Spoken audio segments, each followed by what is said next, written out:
मतलब परिवारवादी, तुष्टीकरण और अब माओवादी, कितने देशों को इस माओवादी सोच ने बर्बाद कर दिया। आज कांग्रेस भी जिस माओवादी सोच के कारण अनेकों देश तबाह हो गए, आज कांग्रेस उस फिर माओवादी सोच को भारत में लाना चाहती है। एक बढ़ते हुए भारत को, एक श्रेष्ठ भारत, विकसित भारत की तरफ बढ़ते हुए भारत को रोकना चाहती है।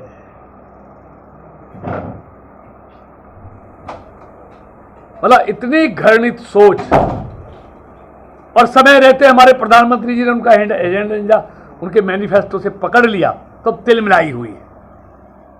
इसके बाद राहुल गांधी ने अभी 6 अप्रैल को 2014 को तेलंगाना में एक चुनावी रैली को संबोधित करते हुए पार्टी की जितनी आबादी उतना हक नारे का जिक्र करते हुए कहा है कि अगर कांग्रेस सत्ता में आई तो ये पता लगाने के लिए एक वित्तीय और संस्थागत सर्वेक्षण कराएगी कि देश की अधिकतर संपत्ति पर किसका नियंत्रण है। राहुल गांधी ने कहा है कि इसके लिए राष्ट्रव्यापी जाति जनगणना के अलावा वेल्थ सर्वे, संपत्ति के बंटवारे का सर्वेक्षण कराया जाएगा। यह हमारा वादा है।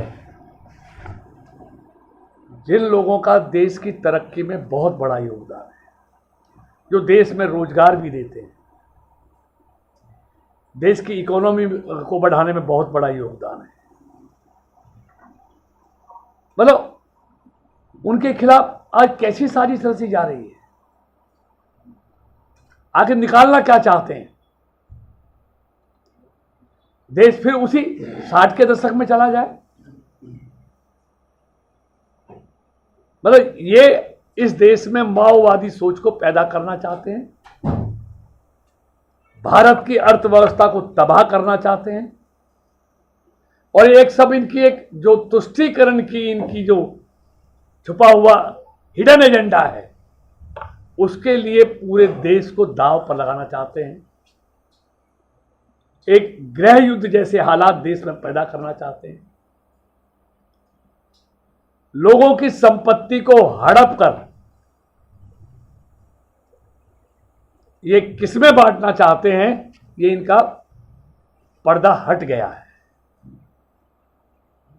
इसलिए जिस सोच के लिए इन्होंने इस तरह का घोषणा पत्र जारी किया है, मैं समझता हूं ना ये देश के हित में है, ना देश में व्यापार करने वालों के हित में है, ना कारोबार करने वालों के हित में है, और ना उन लोगों के हित में है जिन्होंने अपने खून पसीने की कमाई से अपने बच्चों के लिए मकान बनाए हैं, अपने बच्चों के लिए एफडी कराई है, अपनी पत्नियों के लिए जेवरात, मंगलसूत्र बनाए हैं। इसका मतलब यही है कि जिन्होंने मेहनत कर अपने आप को स्थापित किया है, उनकी सबकी संपत्ति पर इनकी नज़र है, और ये वो उसको लूटकर उन लोगों में बांटना चाहते हैं जो कुछ करना नहीं चाहते, जो अपने लिए न संसाधन जुटाना चाहते हैं।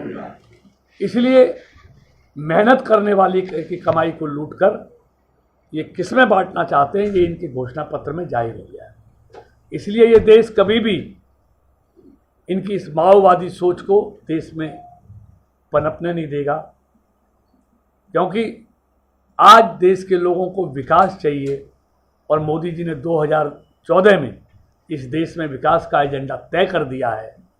अब ये देश माओवादी सोच पर नहीं चलने वाला, ये विकास के एजेंडे पर चलने वाला है। और मैं समझता हूँ जो इनका ये हिडन एजेंडा जो इनके घोषणा पत्र में है, देश की जनता इसको समझ गई है, और इसको इसका प्रायश्चित करना पड़ेगा, और इनको इसका भुगतान भी चुनाव में करना पड़ेगा।